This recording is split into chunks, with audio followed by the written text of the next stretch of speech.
हलाल सर्टिफिकेशन को लेकर यूपी सरकार लगातार एक्शन में है। अब मामले की पूरी जांच एसटीएफ को दे दी गई है। एसटीएफ ने इस पूरे मामले में टेरर फंडिंग का शक जाहिर किया है। एसटीएफ की टीम हलाल सर्टिफिकेशन जांच के लिए चेन्नई, दिल्ली और मुंबई जाएगी। अपनी जांच में एसटीएफ कंपनियों के मैनेजमेंट और कर्मचारियों के बैंक खातों की भी पड़ताल की जाएगी। जांच में एसटीएफ पता लगाएगी कि देश में हजारों करोड़ों रुपए के हलाल सर्टिफिकेशन के कारोबार के जरिए आतंकी संगठनों को देश विरोधी गतिविधियों के लिए मदद तो मुहैया नहीं कराई जा रही।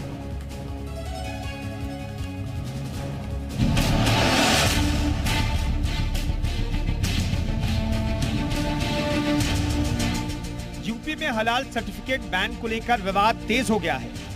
सर्टिफिकेट बैन को लेकर हलाल ट्रस्ट ने कहा है सरकार के फैसले के खिलाफ वो कोर्ट जाएंगे। हलाल पर योगी सरकार का आदेश all India Muslim personal law board को बिल्कुल भी रास नहीं आ रहा है। IMPLB सरकार के इस फैसले को इस्लामोफोबिया से ग्रस्त बता रहा है और अब बोर्ड ने इलाहाबाद हाई कोर्ट जाने की बात कही है। तो IPC इंडियन पेनल कोड में तमाम दफा है, उसका मुकदमा कीजिए आप। बैन करने की क्या बात होती है? बैन करने से तो लगता है कि सरकार कमजोरी दिखा रही है, सरकार एक खास विचारधारा के विपरीत काम कर रही है और मैं स्पष्ट कहूं तो इस्लामोफोबिया से ग्रसित है सरकार। इस बीच यूपी में कई जगहों पर खाद्य विभाग की टीम ने बाजारों में हलाल सर्टिफिकेट वाले प्रोडक्ट्स की जांच की। गाजियाबाद, सीतापुर, कानपुर, पीलीभीत समेत कई जिलों में दुकानों और स्टोर्स पर हलाल सर्टिफिकेट वाले प्रोडक्ट मिलने पर उन्हें जब्त कर सील करने की कार्रवाई की गई। हलाल पर बवाल तब शुरू हुआ जब यूपी में योगी सरकार ने हलाल सर्टिफिकेट देने वाली 4 संस्थाओं को बैन कर दिया। जो कंपनियां इनसे हलाल सर्टिफिकेट लेती हैं, उन पर भी FIR दर्ज की गई है। कार्रवाई के पीछे सरकार का अपना लॉजिक है। पहला ये कि ऐसे सर्टिफिकेट देने के लिए FSSAI है, तो किसी और को हलाल सर्टिफिकेट देने का कोई हक नहीं है।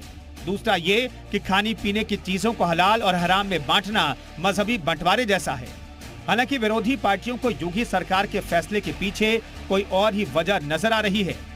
ये हलाला हलाला कह करके केवल हिंदू मुसलमानों में नफरत का बीज बोकर अपनी चुनावी बेतरनी पार करने के लिए जो गंदा खेल खेल रहे हैं, इससे इनको बचना चाहिए। हम जो हलाल सर्टिफिकेट देते हैं तो एक चीज को हम हराम नहीं बता रहे बल्कि हलाल बता रहे हैं। हलाल का मतलब है फूड के अंदर क्लीन, हाइजेनिक और उसके अंदर पूरी स्वच्छता का ध्यान दिया गया।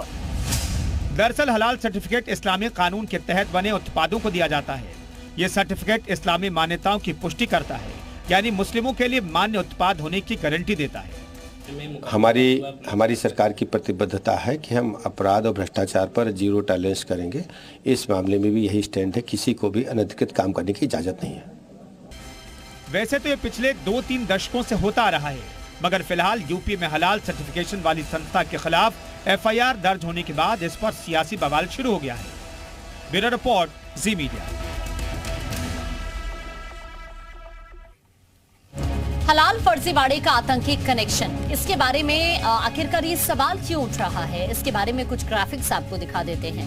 दरअसल टेरर फंडिंग के एंगल से जांच पड़ताल की जा रही है और चेन्नई, दिल्ली और मुंबई में छापेमारी भी हो सकती है।